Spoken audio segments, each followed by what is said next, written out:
जन्म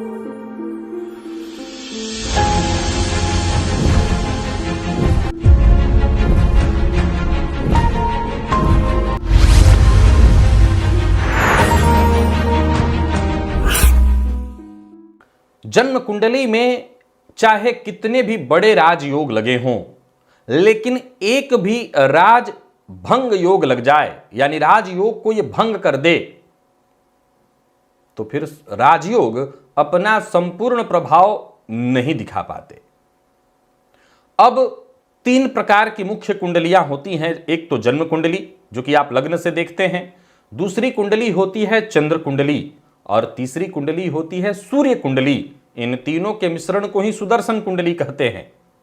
अब ज्योतिष शास्त्र कहता है कि अगर लग्न पर किसी भी ग्रह की दृष्टि न पड़ रही हो, अर्थात कोई भी ग्रह लग्न को न देख रहा हो, तो आपको पूर्व में मैंने बताया था कि इस अवस्था में लग्न सुप्त हो जाएगा। तो कहा कि ऐसी स्थिति है तो ये राजयोग को भंग कर देगा। जन्म कुंडली में चाहे जितने भी राजयोग हों, आपको इन राजयोगों का संपूर्ण लाभ नहीं मिलेगा। फिर कहा कि अगर लग्न कुंडली को कोई नहीं देख रहा हो, परंतु चंद्र कुंडली को कोई ग्रह देख रहा हो, यानी आप अपनी चंद्र कुंडली बना करके देखिए, चंद्र कुंडली यानी चंद्रमा पर किसी ग्रह की दृष्टि हो,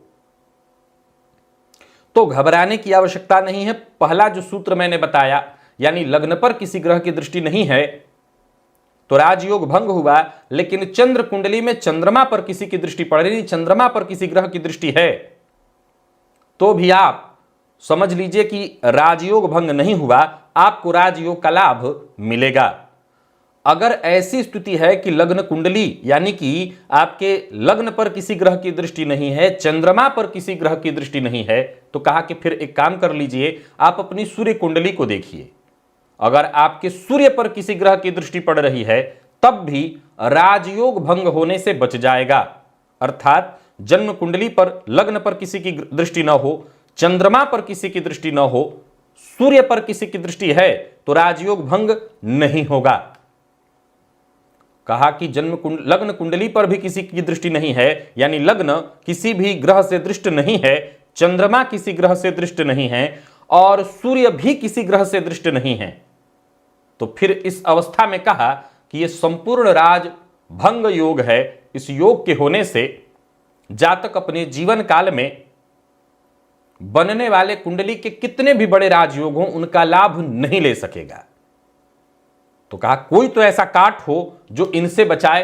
तो कहा कि अगर ये तीनों किसी ग्रह से दृष्ट न हो, पर लग्न वर्गोत्तमी हो जाए, अर्थात अगर आप मेष लग्न के हैं तो आपका नवमांश चक्र भी मेष लग्न का हो, अगर आप वृषभ लग्न के हैं तो आपका नवमांश कुंडली भी अगर आप देखें तो वो वृषभ का हो, तो कहा इसका काट हो जाएगा।